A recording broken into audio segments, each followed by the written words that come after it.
The final results of the referendum in Crimea are out. Based on released figures, 96.6% of people have voted in favor of breaking away from Ukraine and joining Russia. Nearly 83% of the electorate have voted in the referendum.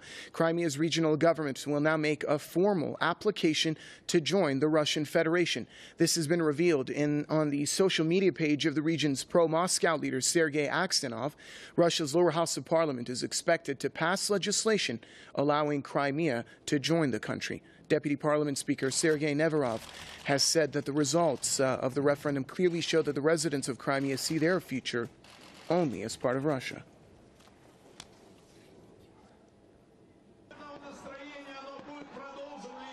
Joy and jubilation on the streets of Crimea's capital city, Simferopol.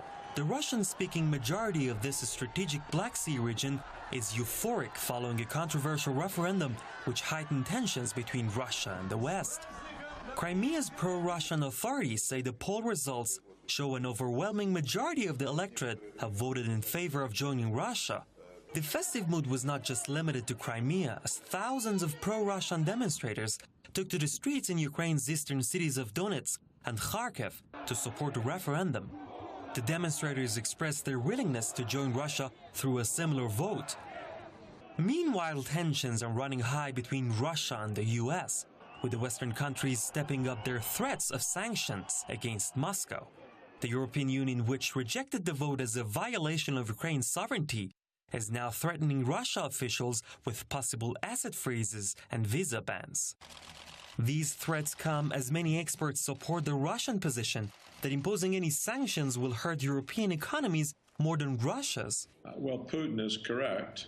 It will hurt Europe, and it will encourage Russia to go ahead with the BRICS, Russia, India, China, Brazil, South Africa, into having their own currency bloc, their own trade bloc, and to cease supporting the U.S. dollar.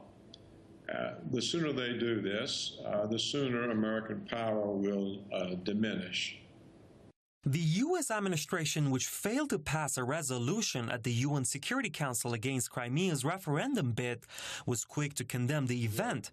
U.S. President Barack Obama told his Russian counterpart that Washington will never recognize Crimea's vote. But Putin maintained that the vote was legal and consistent with the norms of international law and the right of self-determination. Moscow says the referendum is legal, given the fact that a strong majority of people in the region are Russian speakers.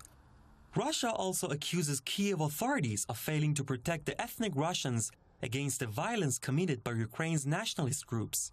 When Ukraine's ousted President Viktor Yanukovych suspended talks on a major trade and political pact with the European Union last November, it was hard to imagine a full-scale crisis would erupt over the issue. Yanukovych's decision steered weeks of protest by his pro-Western opponents. Following violent and deadly street clashes, both sides agreed to form a unity government. But then, in an unexpected move, the parliament voted to oust Yanukovych from office, forcing him to flee Ukraine into Russia. Now that Crimeans have spoken up and clear about their region's future, it remains to be seen how the West and Russia will find the middle ground on the issue.